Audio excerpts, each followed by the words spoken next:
Hey, this is Brother Peter with tidbits from the Word. It never ceases to come to me. My dear old wife, we can be right in the middle of one of the biggest storms in our life, in the house or outside, or something can happen that's horrendously difficult, and it seems like the devil's shooting you from all different sides. And my good old wife, she'll turn to me and she'll say, "Are we having fun yet?" Oh man, that makes me so happy. That makes me feel so good. "Are we having fun yet?" she said. And you want to know what? It kind of aggravates her a little bit when I do this. But we'll be right in the middle of that storm and I'll be singing a hymn. Singing a song to the Lord. Listen, in the storm you got to draw close to the Lord. In the storm you got to draw close out to the Lord. When you're in the storm, draw close out to the Lord. Hey, listen, He is your protector. He is your guardian. He is your mainstay. He is. If you have any long suffering, it's Him that causes it. Listen, draw up close when you start to have trouble. Draw up close. Don't shy away from the Bible. Don't shy away from the church. Don't shy away from the Lord, but draw up close. Sing some hymns. Whistle a tune. Go on through. Don't let your neighbor know you're in trouble.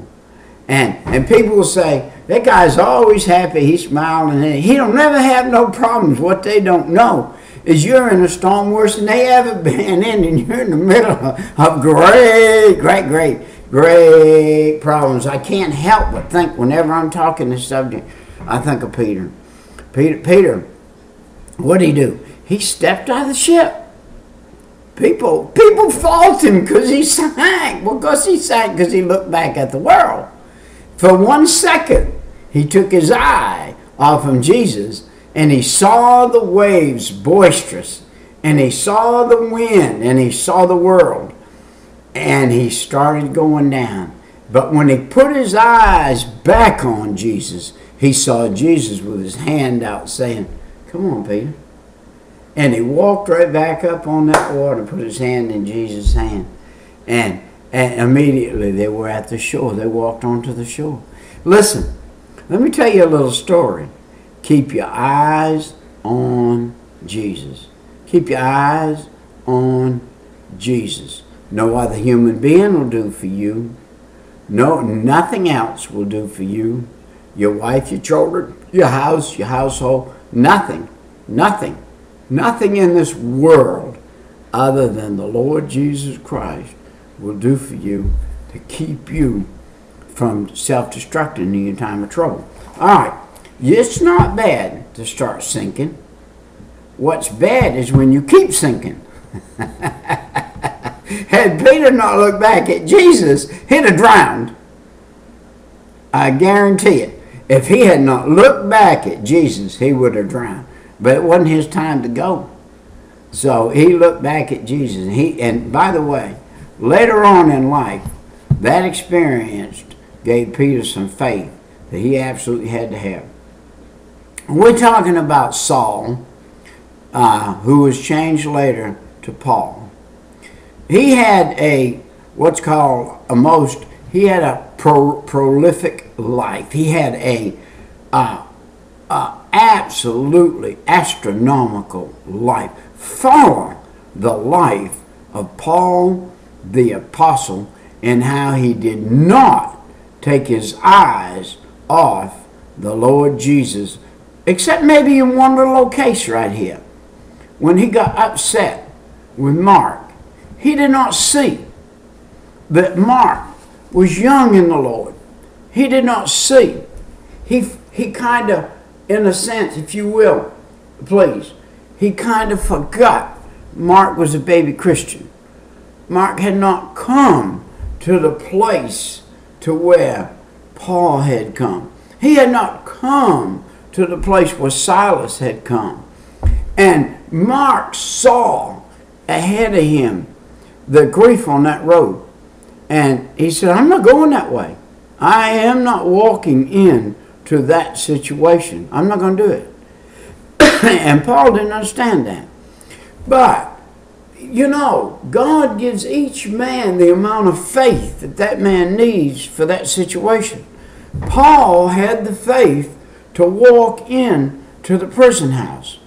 But at that particular point in Mark's life, John Mark, he did not have that faith to walk down into that prison house. That did not make him wrong.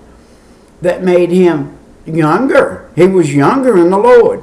He was not ready yet for such a thing. Had Paul taken him on into that situation, it may have been disastrous for Mark and Paul.